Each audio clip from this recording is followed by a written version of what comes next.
a través del capítulo 2 que vamos a estudiar hoy día, nos vamos a dar cuenta de que, al igual que en el capítulo 1 que vimos la semana pasada, Dios sigue mostrando de su gracia a Daniel y a sus amigos.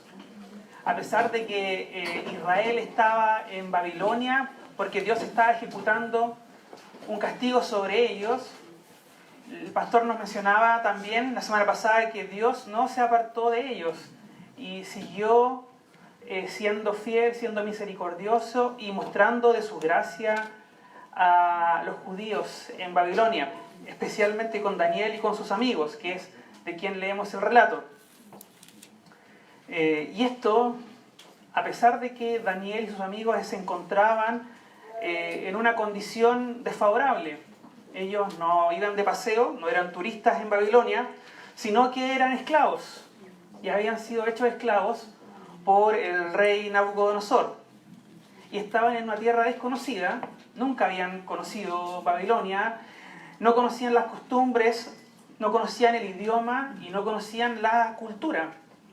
Por eso es que estuvieron 3 años aprendiendo estas 3 cosas para poder servir al rey dentro de su corte. Para algunos eruditos de la Biblia, este capítulo consideran de que se escribió en el siglo II y no en el siglo VI, porque la verdad, si tú lo lees, ahí aparece una visión increíble, con una interpretación increíble, que increíble para algunas personas que no lo pueden creer, pero nosotros creemos y confiamos en que la palabra de Dios es verdad y que Dios inspiró completamente su palabra de manera verbal y plenaria. Por lo tanto, este capítulo y este libro creemos que fue escrito en el siglo VI. ¿Ya? Algunas personas piensan de que se escribió en el siglo II. ¿Por qué? Porque dicen que esta es una fábula que se escribió después de que las cosas pasaron. ¿Antes de Cristo, perdón? Antes de Cristo. Sí, antes de Cristo. El siglo VI antes de Cristo. Que es la época donde vivió Daniel. ¿Ya? Y a través de este capítulo vamos a ver cuál es el plan de Dios con respecto a los gentiles, con respecto a la soberanía de Dios sobre los gobiernos mundiales y también el establecimiento del reino mesiánico. Esas 3 cosas vamos a poder ver en este capítulo. Y lo podemos trazar en 5 grandes episodios. ¿Ya? La siguiente diapositiva. Hay un pequeño resumen de lo que muestra este capítulo 2. Lo primero, del versículo 1 al 13, encontramos el sueño de Nabucodonosor. ¿Ya? Eso es la primera parte. La segunda es la revelación del sueño. Cómo Dios muestra y revela este secreto, este misterio a Daniel. El tercer punto es cuando el sueño es entregado, es comunicado al rey. Cuando Daniel se acerca al rey y le cuenta cuál era el sueño. El cuarto punto o el cuarto episodio es la interpretación del sueño. Y el quinto es cuando Daniel es honrado por Nabucodonosor. ¿Ya? Esos son los 5 grandes episodios que podemos encontrar en este capítulo. Pero hoy día solamente nos vamos a centrar en los 2 primeros. En el sueño de Nabucodonosor y en la revelación del sueño. ¿Ya? Hasta el capítulo 23 vamos a tocar hoy día. Perdón, ¿qué dije? Hasta el capítulo. Hasta el versículo 23, sí. Hasta el versículo 23. ¿Ya? Vamos a seguir con la siguiente diapositiva y vamos a leer. Les pido que busquen en sus Biblias Daniel, capítulo 2. Y vamos a leer del versículo 1 al 4. Yo lo voy a leer y ustedes lo pueden leer y seguir acá en la diapositiva. Dice: una noche durante el 2º año de su reinado, Nabucodonosor tuvo unos sueños tan desconcertantes que no pudo dormir. Mandó llamar a sus magos, brujos, hechiceros y astrólogos, y les exigió que le dijeran lo que había soñado. Cuando se presentaron ante el rey les dijo: he tenido un sueño que me desconcierta mucho y necesito saber lo que significa. Entonces los astrólogos respondieron al rey en arameo: que viva el rey, cuéntanos el sueño y nosotros le diremos lo que significa. ¿Se pudieron imaginar un poquito la escena que está pasando en este momento? ¿Sí? El rey, una noche cualquiera, durante su reinado, bueno, especifica que es durante el 2º año de su reinado, empieza a tener sueños, ¿ya? La expresión tuvo sueños puede significar de que tuvo varios días el mismo sueño o que hubieron varios sueños, pero que sin duda perturbaron su espíritu. Era un sueño probablemente aterrador. No pudo seguir conciliando el sueño. ¿Pero por qué? ¿Por qué se sintió tan desconcertado con este sueño? Él reconoció de que este sueño que él tuvo era de gran importancia. Por lo tanto, como no conocía el significado, se llenó de ansiedad. ¿Han tenido algunos sueños ustedes así o no? ¿Sí? Sueños como bien fuertes que uno vive y que después no los puede olvidar. ¿Ya? Este fue el tipo de sueño que tuvo Nabucodonosor. Este sueño, quizás por su contenido y por la viveza que tuvo, Nabucodonosor afectó profundamente su espíritu. Probablemente este sueño no era un sueño ordinario, sino que fue causado por el Espíritu de Dios. El Espíritu de Dios fue quien reveló este sueño a Nabucodonosor, para que lo viese y para que su viveza sea particularmente intensa. Probablemente él había tenido muchos otros sueños como nosotros y que no le habían quitado el sueño, pero particularmente este sueño tenía una profundidad y él reconoció que era algo importante. Por eso vemos que en el versículo 2 él manda a llamar a toda su gente, sus magos, sus astrólogos, porque necesitaba encontrar una solución. Por lo tanto, él llama a la gente importante, a la gente sabia de su reino. La primera palabra, la palabra magos, es usada en referencia a hombres que son poseedores de conocimiento de los misterios sagrados y ocultos. Era gente sabia que tenía un conocimiento sobre la ciencia y sobre cosas ocultas. Podemos encontrar también a algunos magos. ¿Se acuerdan de Génesis en 41 cuando José también interpreta el sueño de Faraón? Ese sueño también dice la palabra de que inquietó mucho a Faraón. Y él también mandó a llamar a sus magos, gente sabia, a la gente que sin duda debía darle una respuesta a Faraón. Acá en el caso de Nabucodonosor pasaba lo mismo. Los sabios tenían que darle una respuesta al rey. La palabra astrólogos, la segunda palabra que aparece también en su Biblia Reina Valera, dice que los astrólogos son los que se dedicaban a contemplar los cielos y buscar señales en las estrellas con el propósito de predecir sucesos. ¿Ya? Entonces tenemos magos, que eran los poseedores de conocimientos ocultos, de la ciencia. Encontramos los astrólogos que estudiaban, veían las estrellas y con eso trataban de predecir cosas que iban a pasar. También tenemos los encantadores, que ocupaban la magia y el exorcismo a través de espíritus malignos. Y finalmente tenemos los caldeos. Ya los caldeos, cuando se refiere a caldeos, se puede referir por un lado a la raza o la descendencia étnica, mientras que por otro lado, lo que significa acá el versículo es que está designando a una casta sacerdotal. Cuando se refiere a los caldeos, se está refiriendo a una casta sacerdotal del Imperio Babilónico. Por lo tanto, tenemos 4 grupos de personas que Nabucodonosor mandó a llamar y que tenían que darle una respuesta o una solución a este dilema, a este problema, a este sueño que tenía Nabucodonosor. Y saben que los astrónomos y los sabios babilónicos, ellos guardaban registros cuidadosos acerca del movimiento de los planetas y de las estrellas. Ellos realmente estudiaban las estrellas y con eso trataban de predecir el futuro. Podría parecer algo como cuando uno dice, cierto, coloquialmente, así como son medio chanta, así como... Pero en realidad no, ellos se dedicaban realmente a estudiar las estrellas. De hecho, hay un astrónomo babilónico, Naburimanu, que vivió en el año 500 a.C., que logró calcular cuánto duraba un año. Y él lo calculó con 26 minutos de error.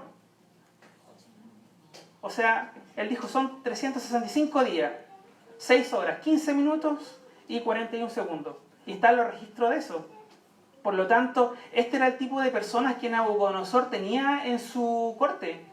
¿Ya? Era gente realmente que estudiaba, que leía y eran sabios en distintas ramas del conocimiento y del saber. Pero aquí ya podemos pensar en algo, que es la forma en la que Dios nos muestra de que todo lo que nosotros podamos tener como sabiduría es totalmente insuficiente para resolver incluso las necesidades más básicas del corazón humano. Eran personas que sabían mucho, pero el saber basado en el conocimiento no puede resolver esas necesidades. En este caso, la necesidad que tenía Nabucodonosor. Y me quiero detener en este punto, y que tiene relación con la primera pregunta que vimos hoy día. ¿Tú conoces a algún sabio, algún astrólogo o algún hechicero moderno? ¿Existe eso hoy en día? ¿Ah? Pedro Angel, claro. ¿Sí? ¿Conocen a alguien que ha consultado a este tipo de personas? ¿Sí?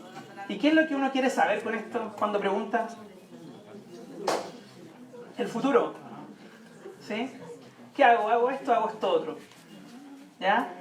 Podemos encontrar en personas sabias. Hay muchos libros de personas sabias. Tenemos también el tarot, ¿cierto? Podemos encontrar respuesta en el tarot. Podemos tener respuesta en el horóscopo. Podemos tratar de encontrar respuesta en muchas áreas. Pero lamentablemente, desde ese tiempo hasta ahora, nada ha cambiado con respecto a nuestras necesidades. ¿Ya? Nuestro corazón sigue teniendo las mismas necesidades.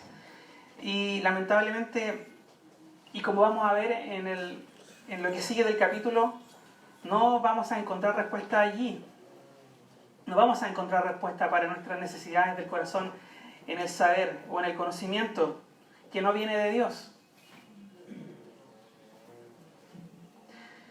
Desde el versículo 4, no sé si ven, dice que respondieron al rey en arameo. Y desde este versículo hasta el capítulo 7 no está escrito el libro en hebreo, sino que está escrito en arameo. Y es la sección más grande de la Biblia escrita en arameo. Es la sección más importante de la Biblia que está escrito en otro idioma, que no es el hebreo, en el Antiguo Testamento. Y esto es importante, porque como les dije en un principio, este capítulo tiene relación con el trato de Dios con los gentiles. Por lo tanto, tiene mucho sentido que no esté escrito en hebreo, sino que esté escrito en el idioma que era el idioma común de las personas. Era el idioma que hablaban todas las personas. Se llama la lengua franca, es como lo que sería el inglés hoy en día. Sino que todos tenemos idiomas maternos distintos, pero todos nos ponemos de acuerdo en hablar un mismo idioma para ponernos de acuerdo. Y ese lenguaje era el arameo. ¿Ya? Y el arameo fue un idioma importante. Jesús habló en arameo. Era un idioma que se habló durante mucho tiempo. Por lo tanto, nos damos cuenta de que este capítulo tiene especial relevancia con nosotros, con los gentiles, y cómo Dios va a establecer su reino acá en la tierra. Vamos a avanzar con la siguiente, y vamos a leer los siguientes versículos. Ustedes pueden ir siguiéndolo en su Biblia. Y tenemos la respuesta del rey a los astrólogos. El rey le respondió: les digo esto en serio, si no me dicen lo que soñé y lo que significa, los haré despedazar y convertiré sus casas en un montón de escombros. Pero si me dicen lo que soñé y lo que significa, les daré muchos honores y regalos maravillosos. Solo díganme lo que soñé y lo que significa. Era una petición sencilla del rey. Si tienen ganas de pedir algo alguna vez, pueden pedir algo así. ¿Ya? Algo sencillo.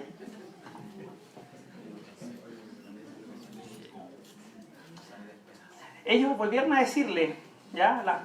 La corte que estaba ahí reunida: por favor, su majestad, cuéntenos el sueño y nosotros le diremos lo que significa. Es como un tira de floja, ¿cierto? El rey respondió: ya sé lo que se proponen. Están tratando de ganar tiempo, porque saben que hablo en serio cuando digo, si no me cuentan el sueño están condenados. Así que han conspirado para mentirme, con la esperanza de que yo cambie de idea, pero cuéntenme el sueño y entonces sabré que pueden explicarme el significado. Simple. Algo simple, ¿cierto? El rey dice, les digo esto en serio. ¿Ya? O sea, en realidad sus órdenes eran firmes. ¿Ya? Él no estaba tonteando con esto, con la amenaza que había hecho. ¿Ya?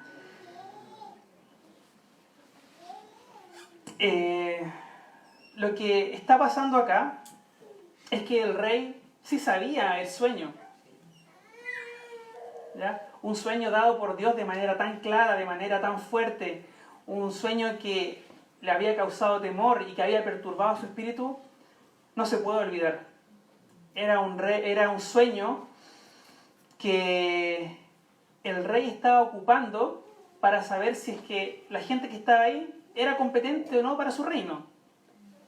Porque probablemente los caldeos, los sabios, los astrólogos tenían manuales, tenían libros donde ellos podían entregar interpretaciones de sueños.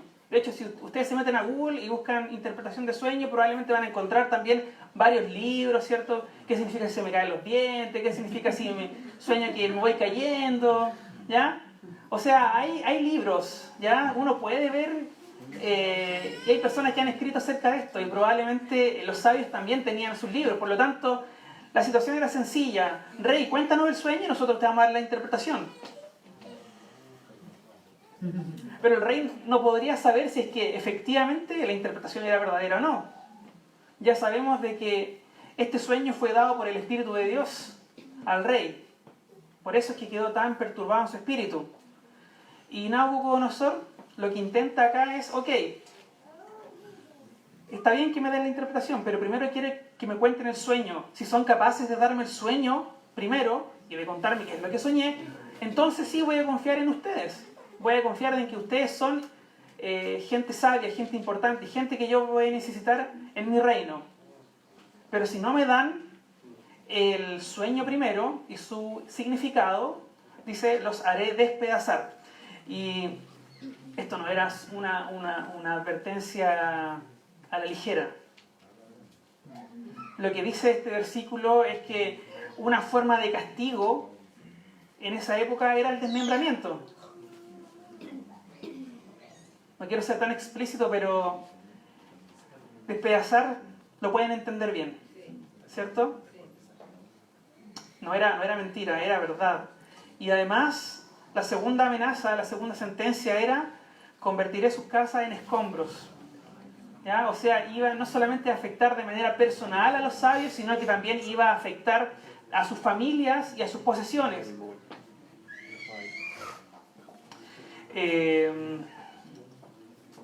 En Segunda de Reyes 25:7 encontramos también a Nabucodonosor ejecutando una sentencia contra el rey Sedequías, rey de Judá. Y el castigo fue que él, Nabucodonosor, mandó a degollar a los hijos del rey delante de él, sacarle la piel, eso es degollar, y al rey le quitó los ojos. En el capítulo 3 de Daniel encontramos que el rey mandó a los amigos de Daniel a un horno de fuego.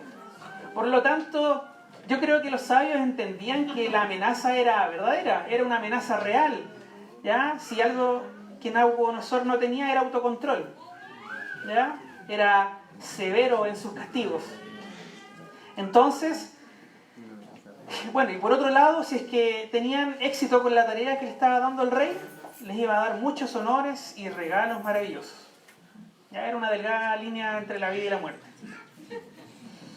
Estos eran bienes materiales, les iba a dar muchos bienes materiales y los iba a colocar en una posición de honor dentro del reino. Pero solamente tenían que dar la sencilla misión o la sencilla tarea de entregarle al rey cuál era el sueño.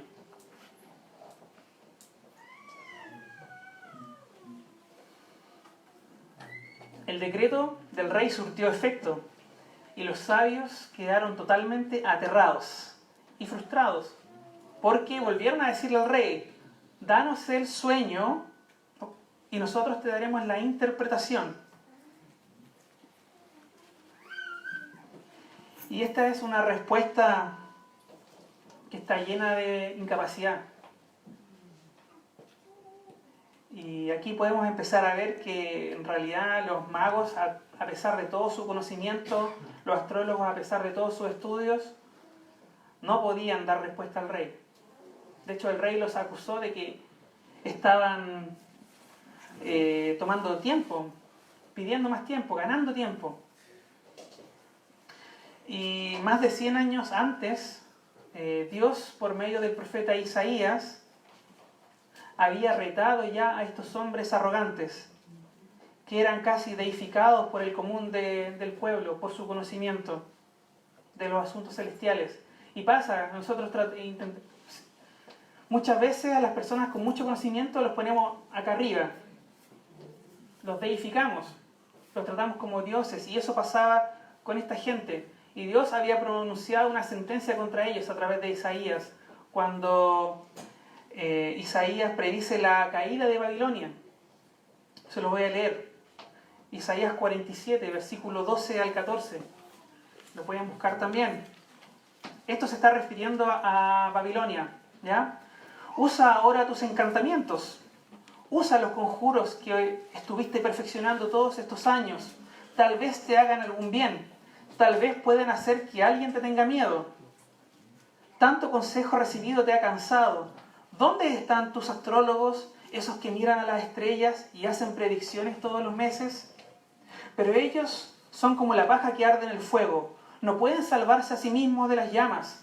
No recibirás ninguna ayuda de ellos. Su chimenea no es lugar para sentarse y calentarse. Dios estaba diciendo estas palabras en contra de los sabios, de los astrólogos, de los encantadores de Babilonia.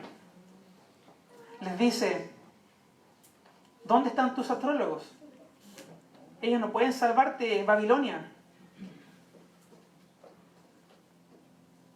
Esos que miran las estrellas, que den la cara y te salven. Una incapacidad total. Una incapacidad total de poder salvar un reino, una incapacidad total de darle una respuesta al rey, una incapacidad total de poder encontrar una respuesta a la necesidad que tenía Nabucodonosor. Y querido amigo, hermano, probablemente si buscas respuestas en el conocimiento que no proviene de Dios, respuestas a tus preguntas, a tus inquietudes, a tus necesidades, probablemente te vas a encontrar en la misma situación.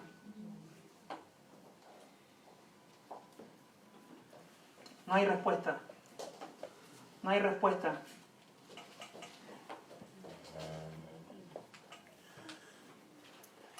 Vamos a avanzar. Versículo 10. La siguiente.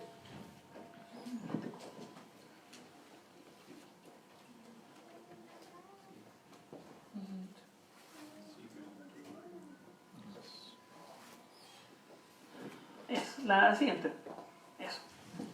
Los astrólogos respondieron al rey: no hay nadie en la tierra que pueda decirle al rey lo que soñó. Y ningún rey, por grande y poderoso que sea, jamás pidió tal cosa a sus magos, brujos o astrólogos. Es imposible cumplir con lo que el rey exige. Nadie, excepto los dioses, pueden contar al rey su sueño. Pero los dioses no habitan entre los hombres. Por lo tanto, nadie podía dar una respuesta al rey. ¿Y tenían razón con esta respuesta? ¿Qué creen ustedes? ¿Era verdad? ¿Era verdad? ¿Era una respuesta sincera? De hecho, nosotros podemos hasta sentir empatía con esta respuesta. Podemos parafrasearlo casi diciendo: rey, está siendo injusto con el sindicato de los magos. ¿Cómo les pide esta cosa? ¿Cómo nos pide esto si nadie puede hacerlo? Y más encima nadie lo ha pedido antes. Te pasaste, rey. Como les dije, esta es una respuesta que da cuenta de la incapacidad de estas personas. Incapacidad en el conocimiento que no proviene de Dios. Pero esta respuesta, vamos a darnos cuenta, está llena de mentiras verdades, o de verdades a medias.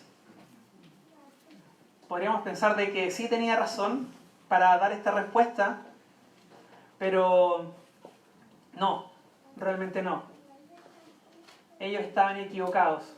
No podían dar una respuesta y más encima la respuesta que dieron era equivocada. O sea, no la chuntaron por ningún lado. No había por dónde. Realmente equivocados. Porque lo que ellos no sabían era que en ese mismo reino, en Babilonia, había un joven judío, que podía recibir aquella información del cielo. Y ellos dijeron, no hay nadie. No, si había alguien, había uno.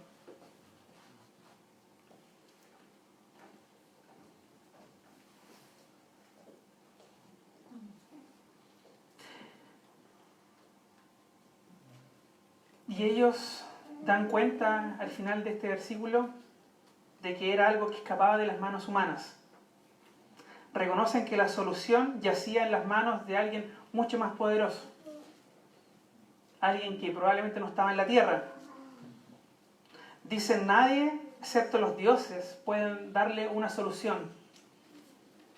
Pero hay un problema. ¿Cuál era el problema? Que los dioses no habitaban entre los hombres. Por lo tanto, si alguien podía darle una respuesta al rey, eran los dioses. Pero los dioses no andaban caminando. Por lo tanto, nada podían hacer. El rey, nada podían hacer ellos. ¿Pero era verdad esto? ¿Se acuerdan de Emanuel? Emanuel, Dios con nosotros. Y acá podemos darnos cuenta de que Dios se encarga de desmentir cada parte de esta respuesta. Porque dicen que los dioses no habitan entre los hombres, pero nosotros sí tenemos un Dios que vivió entre nosotros. Como dice Juan 1:14, y aquel verbo fue hecho carne y habitó entre nosotros. Y vimos su gloria, gloria como del unigénito del Padre, lleno de gracia y de verdad. Los dioses no habitaban entre los hombres, pero Dios sí envió a su Hijo, al unigénito Hijo de Dios, Dios a vivir entre nosotros. Por lo tanto, sí, Dios habitó entre nosotros y hoy habita en nosotros. Por lo tanto, nos damos cuenta que en realidad cada parte de esta respuesta fue desmentida por Dios. Y vamos a avanzar, versículo 12. Cuando el rey oyó esto, se enfureció y mandó a ejecutar a todos los sabios de Babilonia. Entonces, debido al decreto del rey, enviaron hombres para que encontraran y mataran a Daniel y a sus amigos. Al rey no le gustó esta respuesta, porque él quería la respuesta y si nadie podía darle una respuesta, entonces dijo, los mato a todos. No me sirve ninguno. Ninguno puede darme esta respuesta. Por lo tanto, la respuesta de los sabios causó una ira y un enojo tremendo en Nabucodonosor, tan grande que los iba a matar a todos. Pero, como dije en un principio, a través de este capítulo podemos ver la mano providencial de Dios sobre Daniel y sus amigos. Dios estaba en control de la situación. Dios estaba protegiendo a Daniel. Por lo tanto, vamos a continuar con el relato. Y nos vamos a dar cuenta cómo Dios guía todas las situaciones para ser glorificado. Incluso el arrebato de un rey por intentar saber un sueño. Dios lo guía y lo guía hacia ser conocido. Dios quiere ser conocido, ¿no? Dios quiere ser conocido entre las naciones. Y ocupó una estrella en Belén para ser conocido. Y ocupa sueños también para revelar su plan y ser conocido. Versículo 14. El siguiente. Cuando Arioc, comandante de la Guardia Real, llegó a matarlos, Daniel manejó la situación con sabiduría y discreción.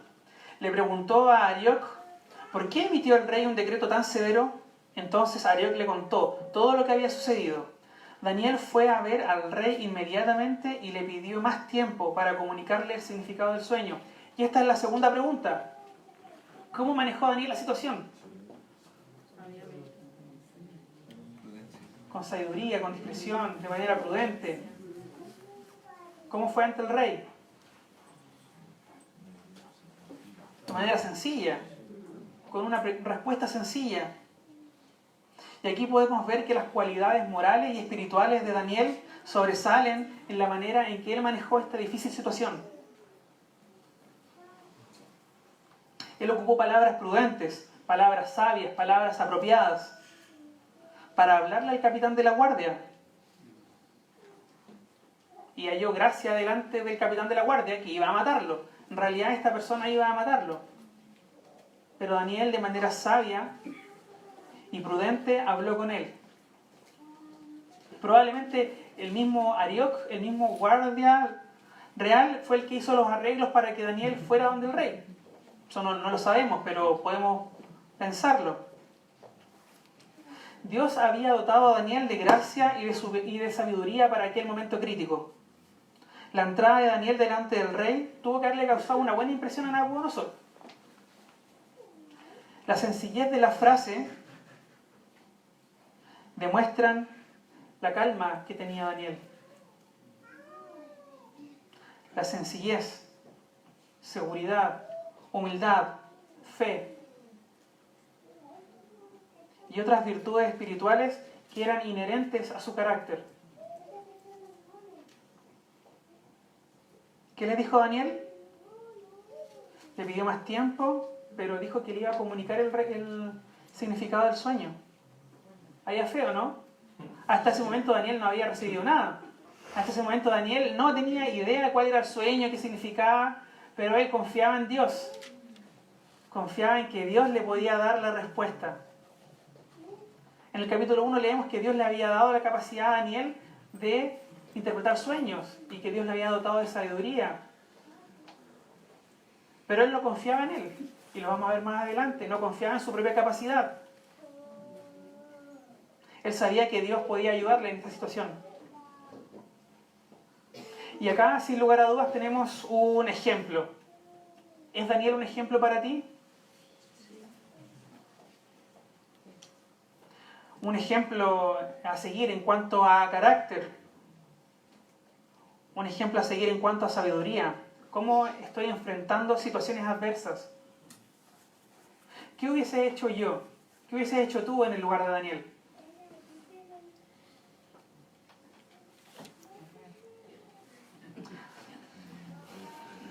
No lo sé.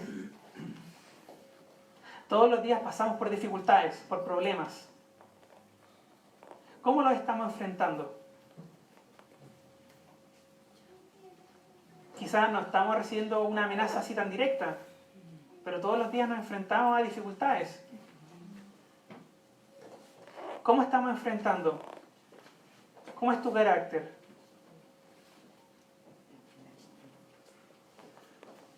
¿Hay fe en tu respuesta? ¿Hay sencillez? ¿Hay humildad? ¿Hay confianza en Dios? O por otro lado hay inseguridad, ansiedad o autosuficiencia. No, yo puedo resolver solo mis problemas.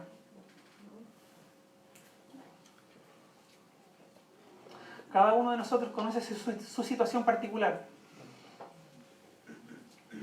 Pero sin duda esta es una gran oportunidad de pedirle a Dios ayuda.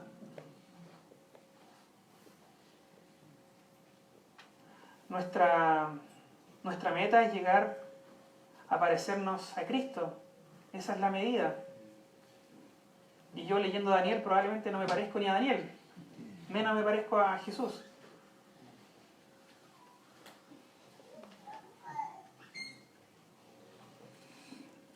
Pero es una oportunidad. Es una oportunidad. Si te falta carácter, pídele a Dios. Si te falta fe, pídele a Dios. Si te falta humildad, pídele a Dios.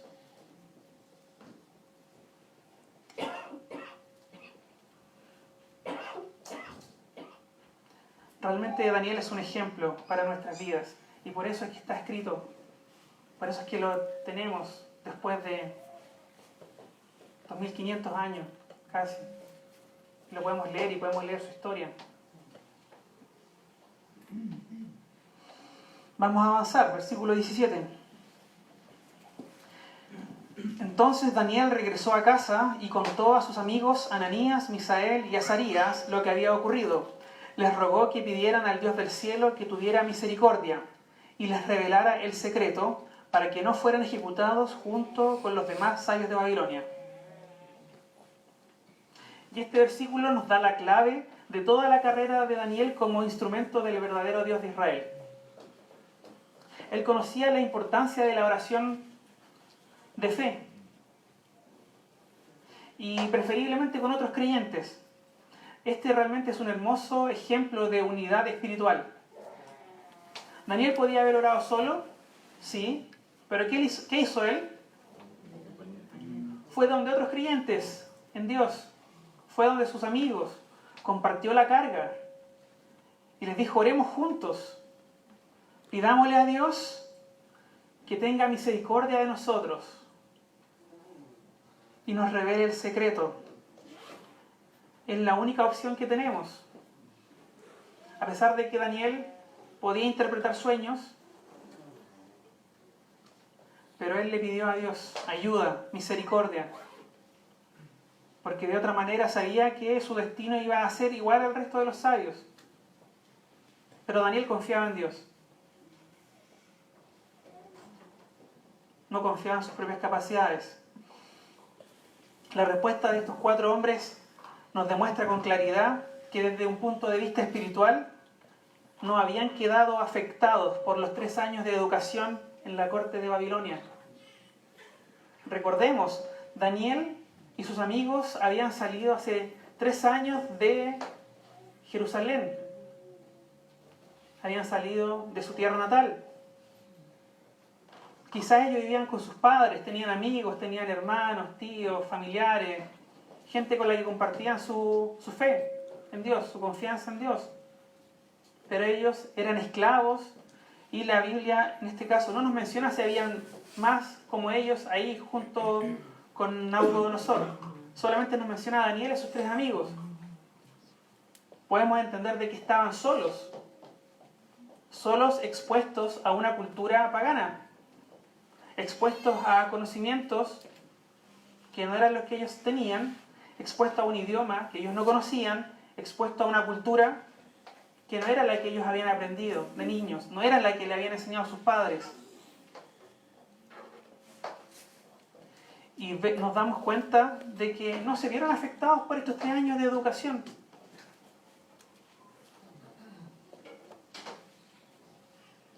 Hay un estudio que conduce el grupo Barna, que es una empresa cristiana que hace encuestas evangélicas en Estados Unidos. Y encontró que casi el 75% de los cristianos jóvenes en Estados Unidos abandonan la iglesia después de terminar la educación media. El 75% de los cristianos jóvenes en Estados Unidos abandonan la iglesia después que terminan la educación media. Este puede ser el resultado de que nuestros jóvenes no hayan sido instruidos sobre la Biblia en sus hogares o en la iglesia. El pastor la mencionó en Deuteronomio, capítulo 6. ¿Cuál era la orden que tenían de parte de Dios los padres?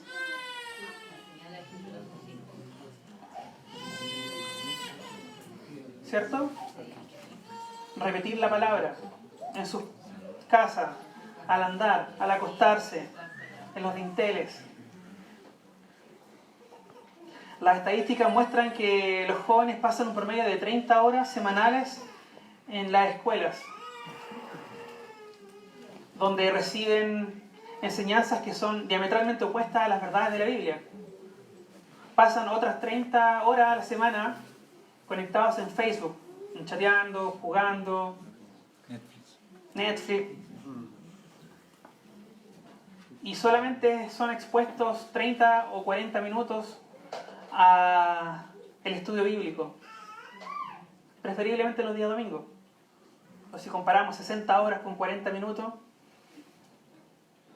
realmente no es de extrañarse que muchos no tengan una cosmovisión cristiana, ¿O cuántos de ellos, después que entran a la universidad, ven su fe minada a los pocos años? Por eso es que es importante tener en oración a nuestros jóvenes, estar orando constantemente por ellos.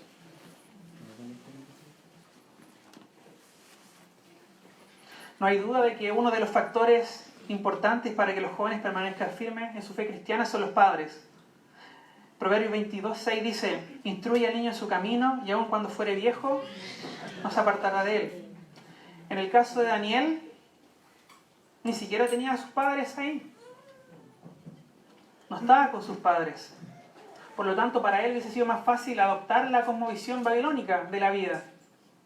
Probablemente hubiese sido lo más cómodo para él. Total, nadie me está viendo.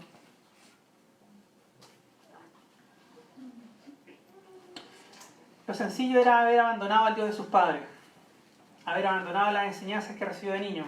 Eso era lo más fácil. Probablemente la cultura babilónica era más atractiva. La cultura babilónica tenía otras cosas. Pero nos damos cuenta que él mantuvo su fe intacta a pesar de todas las circunstancias que le eran adversas. Otro punto importante a considerar es que hay una gran importancia en las amistades. Daniel tenía 3 amigos con los que podía compartir su fe y además llevar las cargas juntos, orar unos por otros, orar unidos en una, como dije, en una unidad espiritual, orando entre ellos. Y esto sin duda también es una responsabilidad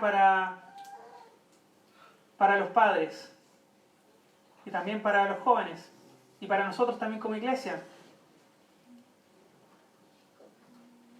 ¿Conoces a los amigos de tus hijos?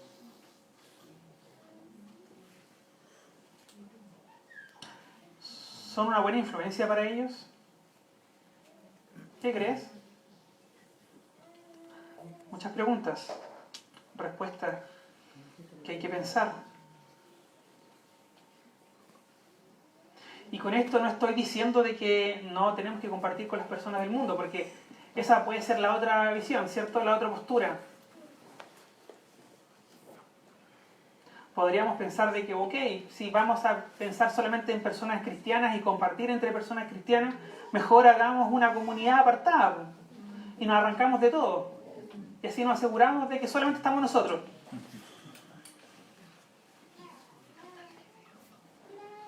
Pero no, ¿cierto? Todos los días nos vemos expuestos a estar con diferentes tipos de personas. En el colegio, en la universidad, en el trabajo, en la iglesia. Durante todo el día, ¿ya? Estamos hablando y estamos compartiendo con muchas personas. Pero ¿sabías que en Juan 17 Jesús oró por ti y oró por mí? Y les dijo, y oró a Dios: yo les he dado tu palabra y el mundo los aborreció, porque no son del mundo, como tampoco yo soy del mundo. No ruego que los quites del mundo, sino que los guardes del mal. No son del mundo, como tampoco yo soy del mundo. Santifícalos en tu verdad, tu palabra es verdad. Es un hecho que estamos en el mundo, es un hecho que estamos en este planeta. Y que todos los días compartimos con personas que tienen distintas formas de ver el mundo. Tienen ideas, principios y prácticas que podrían parecer sofisticadas, que podrían parecer lógicas, e incluso podrían parecer necesarias. Pero cuando el Espíritu Santo comienza su obra en nosotros, comenzamos a ver cuánta necedad o soberbia pueden haber en estas ideas. Pablo escribía en Romanos, en el capítulo 12, no os conforméis a este siglo, sino transformaos por medio de la renovación de vuestro entendimiento, para que comprobéis cuál sea la buena voluntad de Dios, agradable y perfecta. Dios nos pide no conformarnos a la forma de pensamiento de este sistema llamado mundo, sino que transformar nuestro entendimiento. Probablemente lo que antes era amigable contigo, ahora se ha vuelto hostil. Probablemente los que antes te recibían, ahora te rechazan. Ahora quizás resulta que eres extraño, eres extraña, eres rara, o eres políticamente incorrecto, eres retrógrado, eres anticuado, eres intolerante, eres cerrado, o eres débil de mente, o quizás te lavaron el cerebro. Jesús nos recuerda que todo esto es normal. Estás en el mundo, pero el problema es que no somos del mundo. Nuestra identidad, nuestro sentido de permanencia se encuentra en Jesús. No en lo que este sistema llamado mundo nos puede entregar. Jesús nos dice en los versículos 9 y 10 de Juan 17, yo ruego por ellos, no ruego por el mundo, sino por los que me diste, porque tuyos son, y todo lo mío es tuyo, y lo tuyo es mío, y he sido glorificado en ellos. Por lo tanto, estamos en el mundo, pero no somos del mundo. ¿De quién somos? De Cristo. ¿Dónde encontramos nuestra identidad? En Cristo. Tenemos que aprender a vivir y a convivir con personas que no creen en Dios, como nosotros, con ideas, prácticas, estilos de vida, contrarios quizás a lo que podemos aprender en la Biblia. Pero también tenemos que aprender a amar a la gente, amar a las personas, pero sin ser influenciados por las cosas que creen. Dios no quiere que salgamos del mundo, sino que vivamos en el mundo, pero recordando que no somos de Él. ¿Y cuál es el secreto para vivir esta vida que pide Jesús? ¿Cuál es el secreto? La verdad de la palabra de Dios. Vivir de acuerdo con lo que Dios dice, piensa, ordena e instruye. Es vivir de acuerdo con el corazón de Dios. Como dice el versículo, santifícalos en tu verdad, tu palabra es verdad. Entonces, ¿todos nuestros amigos tienen que ser cristianos? ¿No?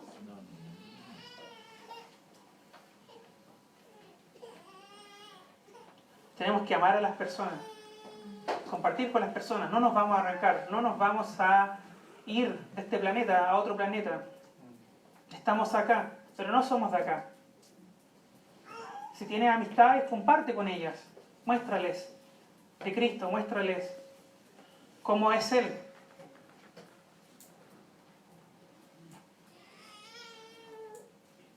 Pero sin lugar a dudas de que ayuda mucho tener una comunidad de amigos que compartan tu fe. Amigos con los cuales poder orar juntos. Amigos con los cuales poder llevar cargas juntos. Así como Daniel tenía a sus amigos. Te animo también a tener y a hacer amistades dentro de la iglesia.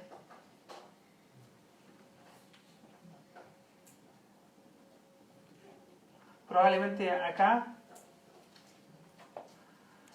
vas a tener y vas a encontrar amistades que van a ayudarte, que van a sostenerte.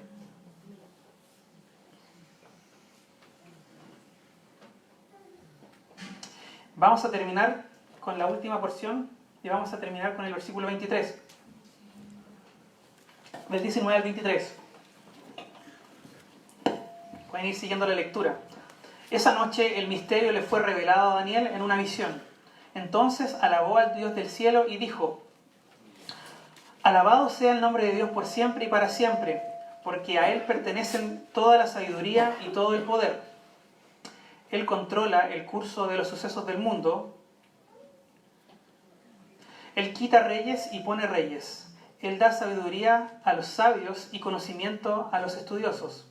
Él revela cosas profundas y misteriosas y conoce lo que se oculta en la oscuridad, aunque Él está rodeado de luz.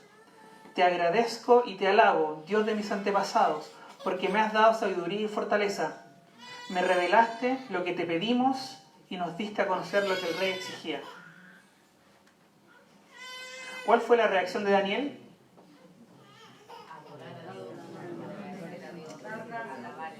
bendecir al Dios del cielo. La palabra bendijo procede de una raíz que significa arrodillarse o adorar de rodillas. La expresión de gratitud por parte de Daniel se mostró en un acto de adoración a Dios. Y acá el profeta da 6 razones por las cuales él alababa a Dios. La primera dice: a él pertenecen toda la sabiduría y todo el poder.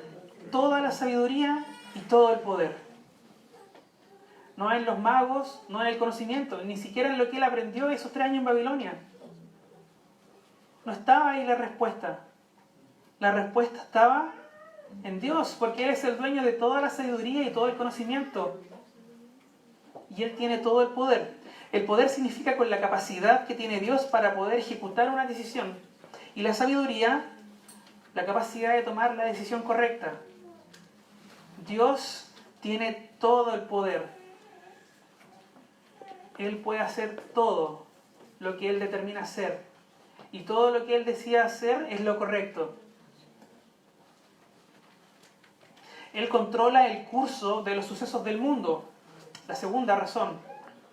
Esta expresión enfatiza en que Dios está en control de todo lo que sucede en el universo. Él está en control y es soberano sobre todo lo que sucede. Lo tercero dice: Él quita reyes y pone otros reyes. Además de Dios controlar todo lo que sucede en el universo, también Él controla todos los sucesos históricos que acontecen. Podemos pensar de que nosotros controlamos los hechos políticos de las naciones, de nuestro país. Pero es en realidad Dios el que lo hace. Dios es quien controla todo acá en la tierra. Número 4. Él da sabiduría a los sabios y conocimiento a los flojos. A los estudiosos. A los estudiosos. Él da sabiduría a los sabios. Es raro eso. Podría pensar que Él da sabiduría a los insensatos, a los que no son sabios, pero en realidad no. Él da sabiduría a los sabios. Y el conocimiento a los estudiosos. ¿Quieres tener conocimiento? ¿Cuál es la respuesta? Estudia. Todo lo que el hombre posee le ha sido dado por Dios. Daniel podía testificar que la sabiduría y el conocimiento que él tenía y que lo capacitaban para interpretar el sueño venían de Dios mismo. El quinto punto dice: Él revela cosas profundas y misteriosas. Aquello que ningún ser humano o ángel es capaz de conocer, Dios lo sabe y puede revelarlo.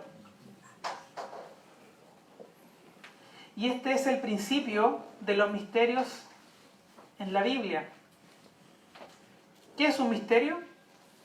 Algo oculto. Es algo que está oculto y que va a permanecer oculto a no ser de que Dios lo revele. Pero Dios es quien revela esos secretos, esos misterios. Lo más oculto lo revela Dios. Te dejo ahí algo para que puedas buscar. En el Nuevo Testamento encontramos 7 misterios. Hay 7 misterios. ¿Recuerdas alguno? La iglesia. La iglesia, el evangelio, la unión de Cristo con la iglesia. Y así hay varios más. Son cosas que no se sabía que iban a pasar. Eran cosas ocultas, eran misterios. Y Dios los revela. Dios es quien revela. Y finalmente, Él conoce lo que se oculta en la oscuridad, aunque Él está rodeado de luz. Las tinieblas no pueden esconder a Dios. El Salmo 139, versículo 11 dice: Si dijere ciertamente las tinieblas me encubrirán, aún la noche resplandecerá alrededor de mí. Aún las tinieblas no encubren de ti, y la noche resplandece como el día. Lo mismo te son las tinieblas que la luz. En Dios no hay tinieblas de ninguna clase. 1 Juan 1:5 dice: Este es el mensaje que hemos oído de Él y os anunciamos. Dios es luz y no hay ninguna tiniebla en Él.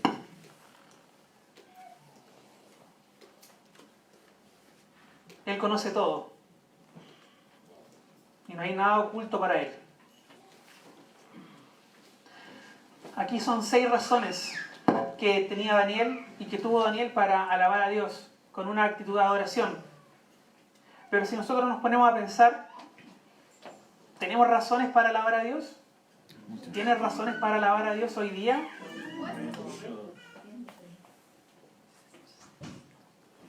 Te invito esta semana a darle gracias a Dios por todas las cosas que Él hace por ti.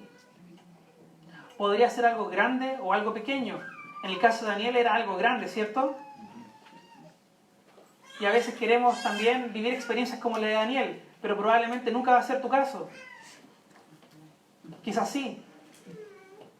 Pero en esas cosas pequeñas del día a día podemos ver la mano de Dios obrando de manera misericordiosa a favor de nosotros. Podemos ver de su gracia con nosotros día a día.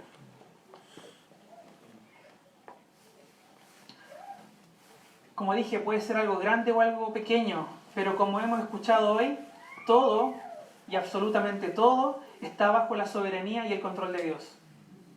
Todo lo que nos suceda está determinado por Dios y está bajo su control. Si podemos estar acá hoy día es porque Dios permitió que estés acá. Si podemos estar respirando este aire es porque es solamente la voluntad de Dios. Si podemos cantar, orar, compartir entre nosotros, es solamente por su gracia en nosotros. Que podamos estar conscientes de esto durante esta semana. Te invito a que podamos darle gracias al Señor y tener la misma actitud que tuvo Daniel, sabiendo que vamos a enfrentar problemas, pero que podemos ser capacitados por Dios para enfrentar nuestro día a día, que podemos obtener sabiduría de parte de Él, que Dios controla todo lo que sucede y como nos dimos cuenta tenemos muchas razones para alabarle, que tengamos la misma actitud que tuvo Daniel. Oremos. Señor, te doy gracias porque tú eres bueno y misericordioso con nosotros. Gracias porque tenemos el ejemplo de Daniel en nuestra Biblia. Gracias porque podemos leer y aprender de él. Gracias porque podemos conocer de su carácter. Y porque para nosotros, sin duda, es un ejemplo. Nos gustaría poder parecernos más a Daniel. Nos gustaría mucho más parecernos a ti. Ayúdanos, Señor. Sabemos que tú estás en control de todo y te reconocemos como Dios soberano. Nada se escapa de tus manos. Toda nuestra vida, Señor, depende de tu voluntad y de tu gracia. Te agradecemos, Señor, y permítenos alabarte y permítenos reconocerte, incluso en las cosas pequeñas de nuestro día a día. Bendito eres Jesús por siempre. En tu nombre, amén.